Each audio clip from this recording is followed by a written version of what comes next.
that's where you start to build loyalty, when you have a real sense of purpose. And it's an overused word, purpose, but it's about the very fabric and kind of reason for being in terms of organizations.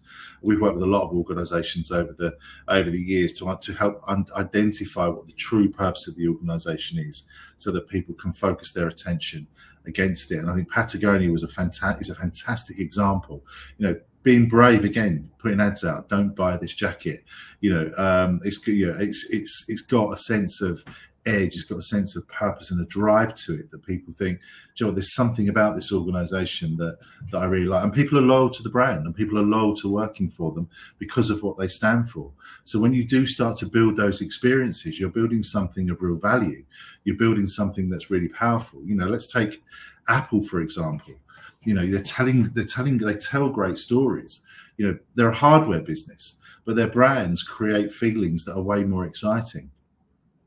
People have tattoos, would you believe, of Think Different on their, I think this is calf, and so on. People even have tattoos of their logo, and when they make a terrible design flaw, I've got one right here. That little hole there is where you, as you all know, is where you charge it. So when this runs out, I can't use it. But we all said, but people have forgiven them for it.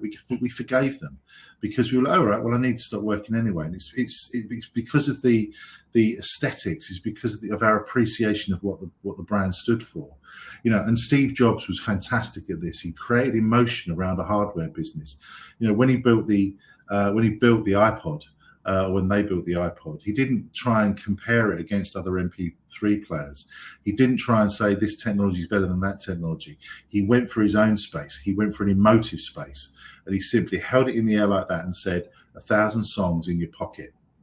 And immediately connected to what people wanted. He understood the human nature of people. He understood what people wanted and gave it to them.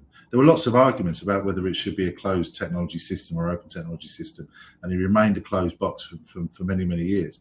But what it did was it tapped into a human need, a basic human emotion that said, that feels really cool to me to walk around with something that small in my pocket, knowing I've got my entire music library there.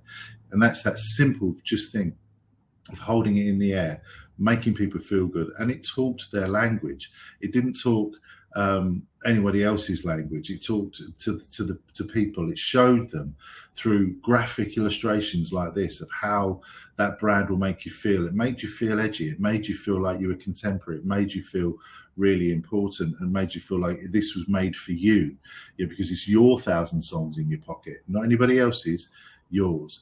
And I think that's how, when you start to build that, and that's why people are so loyal to Apple and those other big brands, because they repeatedly buy, and they don't mind there are the software upgrades that mean their old phone becomes slightly obsolete, doesn't do what it used to do. Okay, I'll go get a new one. It's time to move on.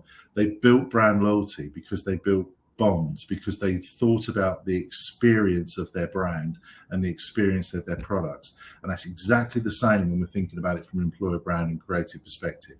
We've got to find ways of creating experience to build this bond of loyalty, because that's how you get more of the right people to stay with you. That's how you get them to advocate in a really true and natural way and feel like they want to do it and not be just asked to talk about you on their behalf. And they will make sure that they are going to be true and honest to the reflection of what's happening internally.